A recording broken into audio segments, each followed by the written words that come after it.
இந்த உலகத்தில் மனித ஜீவராசி மட்டும்தான் இந்த உலகத்தில் நிம்மதியாக சந்தோஷமாக ஜாலியாக இருக்குது அப்படின்னு நினைக்கிறேன். மற்ற எந்த ஜீவராசியும் மனித ஜீவராசி சந்தோஷப்படுற அளவுக்கு வேறு எந்த ஜீவராசியும் ஆடு மாடு பன்னி கழுதை குதிரை யானை காக்கா குருவி எறும்பு எண்ணற்ற உயிரினங்கள் இந்த உலகத்தில் வாழ்ந்தாலும் அதுக்கு ஸ்பெஷலாக எந்த நாளும் குறிப்பிட்டு பெருசாக சொல்ல முடியாது.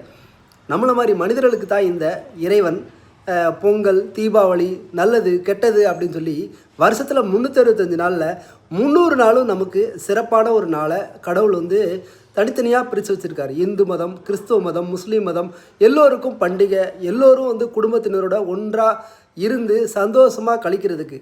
ஆனால் மற்ற ஜீவராசிகள் எல்லோருமே பார்த்திங்க அப்படின்னா அந்த மாதிரி எதுவுமே கிடையாது. பாவப்பட்ட உயிரினங்கள் இந்த உலகத்தில் மனிதனை தவிர மற்ற எல்லா ஜீவராசிகளும் தான் நான் சொல்லுவேன். இந்த உலகத்தில் கடவுளுக்கு நிகரான அந்த மனிதன் நம்ம அந்தளவுக்கு கடவுள் நமக்கு அறிவை கொடுத்து இன்றைக்கி நல்ல திடகாத்திரமான ஒரு உடம்பை நமக்கு கொடுத்து இந்த உலகத்தை நம்மளை பாதுகாத்துக்கள் சொல்லி கடவுள் கொடுத்துருக்காரு. அப்படின்னா அதை இந்த உலகத்தை நாசம் பண்ணுறது நம்ம தான்.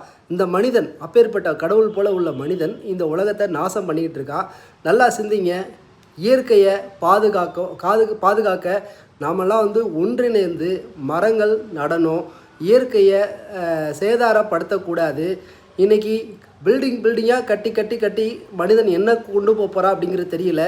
வாழக்கூடிய அந்த நாள் அதை சந்தோஷமாக வாழ்கிறதுக்கு என்ன வழி உண்டோ அதை இயற்கையை பாழாக்காமல் ஒரு மனித வாழ்க்கையை சிறப்பாக வாழ்வோம். இந்த மனித பிறவி கடவுளுக்கு இணையான ஒரு பிறவி. அதை சிறப்பாக வாழ்கிறதுல தான் இருக்குது. தேங்க்யூ.